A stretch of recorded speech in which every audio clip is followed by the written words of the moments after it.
हाजी सबू सिद्दीक ने अपनी शुगर फैक्ट्री पूरी तरह से बंद कर दी। ये फैक्ट्री इतनी बड़ी थी कि इसके जरिए बनाई गई शुगर पूरे इंग्लैंड में इस्तेमाल की जाती थी। बहुत कम लोग जानते हैं कि बाटा कंपनी भी मुसलमानों की थी, जिसे असहयोग आंदोलन के दौरान एक अंग्रेज ने खरीद लिया था। आपको ये जानकर शायद हैरानी हो कि भगत सिंह का केस लड़ने वाला शख्स भी एक मुसलमान था।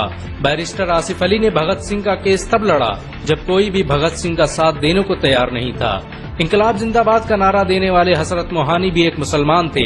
उन्होंने ही भारत की आजादी की रूपरेखा तैयार की थी। इतिहासकारों के मुताबिक 1857 में होने वाले विद्रोह में 50,000 उलमाओं को फांसी दी गई और लाखों मुसलमान सरेआम कत्ल कर दिए गए। 1857 में दिल्ली से लेकर कलकत्ता की रोड पर ऐसा कोई पेड़ नहीं था जिस पर मुस्लिम उलमाओं की लाशें न टंगी हो। मुसलमानों ने ही भारत की आजादी के लिए पहली जंग लड़ी। मैसूर के सुल्तान हैदर अली और उसके बेटी टीपू भारत की आजादी के लिए शहीद होने वाले पहले शासक थे। मशहूर क्रांतिकारी अशफाकुल्ला खान सबसे कम उम्र में फांसी पाने वाले भारत के पहले व्यक्ति थे। बहुत कम लोग जानते हैं कि जय हिंद का नारा एक मुसलमान आबिद हसन सफानी ने दिया था। ये नारा आज भी भारतीय सेना और शासकीय प्रणाली में सम्मान स्वरूप इस्तेमाल किया जाता है। तिरंगे का निर्माण करने वाली सुरैया तैयब जी भी एक मुसलमान थी। उन्होंने ही भारत के राष्ट्रीय ध्वज को वर्तमान रूप दिया था।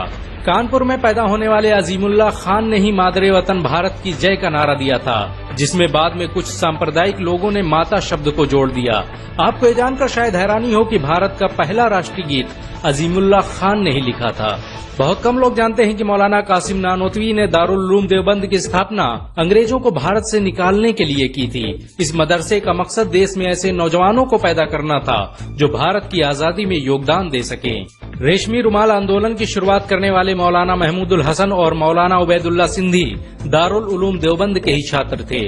मौलाना उबैदुल्ला सिंधी ने सुभाष चंद्र बोस के साथ मिलकर भारत की पहली अस्थायी सरकार की स्थापना की थी और वह भारत के पहले गृह मंत्री भी थे। आपको ये जानकर शायद हैरानी हो कि मौलाना महमूदुल हसन ने ही 1920 में गांधी को महात्मा का लक़ब दिया था। उनका ये नाम इतना मशहूर हुआ कि पूरी दुनिया में गांधी महात्मा गांधी के नाम से जाने जाने लगे। महमूदुल हसन ने ही हकीम अजमल खान के साथ मिलकर 1920 में जामिया मिलिया इस्लामिया यूनिवर्सिटी की स्थापना की थी, ताकि भारतीय शिक्षा तंत्र को अंग्रेजों के चंगुल से आजाद करवाया जा सके। आपको ये जानकर शायद हैरानी हो कि काला पानी जैसी दर्दनाक सजाओं को पाने वाले 90% से अधिक लोग मुसलमान थे। अंडमान निकोबार में आज भी सबसे ज्यादा कब्रें मुसलमानों की हैं। मुसलमानों के अलावा दूसरे लोगों ने काला पानी से बचने के लिए न सिर्फ माफीनामे लिखे बल्कि अंग्रेजों की मुखबिरी भी की। मुसलमानों ने ही अंग्रेजों के खिलाफ सबसे पहले हथियार उठाए। 1772 में शाह अब्दुल अजीज ने अंग्रेजों के खिलाफ फतवा देते हुए ऐलान किया कि अंग्रेजों की गुलामी हराम है और हर मुसलमान पर फर्ज है कि वो अपने मुल्क और देश की आजादी के लिए खुद को कुर्बान कर दे। 1857 में होने वाले विद्रोह की प्लानिंग एक मुसलमान मौलवी अहमदुल्ला शाह ने की थी। वो भारत के अकेले इंसान थे जिन पर अंग्रेजों ने 50,000 रुपए का इनाम रखा था। यह रकम इतनी बड़ी थी कि राजा जगन्नाथ ने पैसों की लालच में आकर अहमदुल्ला शाह की मुखबिरी कर दी और अंग्रेजों ने उन्हें शहीद कर दिया। बहुत कम लोग जानते हैं कि 1857 में शहीद होने वाले 90% लोग मुसलमान थे।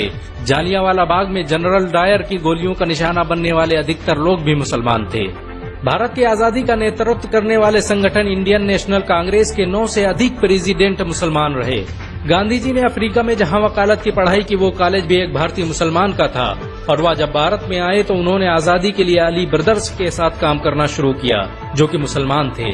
बहुत कम लोग जानते हैं कि 1921 में केरल के मुसलमानों द्वारा अंग्रेजों के खिलाफ लड़ी गई जंग में 3,000 से अधिक मुसलमान शहीद हुए थे और 50,000 मुसलमानों को जेल में कैद कर दिया गया था। ये आंदोलन मोपला मुस्लिम आंदोलन के नाम से जाना जाता है। 1942 में शुरू हुए भारत छोड़ो आंदोलन की रूपरेखा मौलाना अबुल कलाम आजाद ने तैयार की थी। संविधान निर्माता डॉक्टर भीमराव अम्बेडकर को पहचान दिलाने में मुसलमानों का बड़ा योगदान रहा है। 1946 में जब भीमराव अम्बेडकर दलित होने की वजह से इलेक्शन हार गए तो बंगाल मुस्लिम लीग ने उन्हें मुस्लिम इलाके से इलेक्शन लड़ने की दावत दी। इस तरह भीमराव अम्बेडकर संविधान सभा का हिस्सा बन सके। अगर मुसलमान भीमराव अम्बेडकर को इलेक्शन न जिताते तो उन्हें कभी भारत के संविधान को लिखने का मौका न मिलता। भारत की आजादी के लिए सबसे ज्यादा लेख, शायरी, गीत और किताबें मुसलमानों ने ही लिखी। अल्लामा इकबाल के जरिए लिखा गया सारे जहां से अच्छा आज पूरे भारत में गाया जाता है। आपको ये जानकर शायद हैरानी होगी कि देश के लिए शहीद होने वाला पहला पत्रकार मौलाना मीर बाकर एक मुसलमान था। भारत की आजादी के लिए मुस्लिम राजाओं और महाराजाओं ने अपने खजाने खोल दिए। कोलकाता के हाजी उस्मान सईद ने अपना सब कुछ भारत की आजादी के लिए कुर्बान कर दिया। हाजी उस्मान की अमीरी का अंदाजा इसी बात से लगाया जा सकता है कि 1920 तक कोलकाता में बनने वाला हर स्कूल और हर बड़ी बिल्डिंग उन्हीं की थी। कोलकाता के पहले सुपर स्टोर कैश बाजार की बुनियाद हाजी सईद ने ही रखी थी, लेकिन बाद में उन्होंने अपनी सारी दौलत देश को दान कर दी और खुद एक किराए के घर में रहने लगे। अमीर हमजा और अब्दुल हबीब यूसुफ मरफानी जैसे मुसलमानों ने अपनी अरबों रुपये की संपत्ति देश की आजादी के लिए कुर्बान कर दी। सुभाष चंद्र बोस द्वारा अफगानिस्तान में स्थापित की गई सरकार में 9 में से 5 मंत्री मुसलमान थे। भारत की आजादी के लिए देश भर में मौजूद मस्जिदों को किलों की तरह इस्तेमाल किया गया। इन मस्जिदों में सुबह शाम हर वक्त भारत की आजादी के लिए ऐलान हुआ करते थे। आजादी के वक्त कोई मस्जिद ऐसी नहीं थी जिसकी दीवारों पर मुसलमानों का खून न लगा हो। इन सब के अलावा ऐसे करोड़ों मुसलमान हैं जिन्होंने भारत की आजादी और उसकी अस्मिता के लिए अपना सब कुछ कुर्बान कर दिया।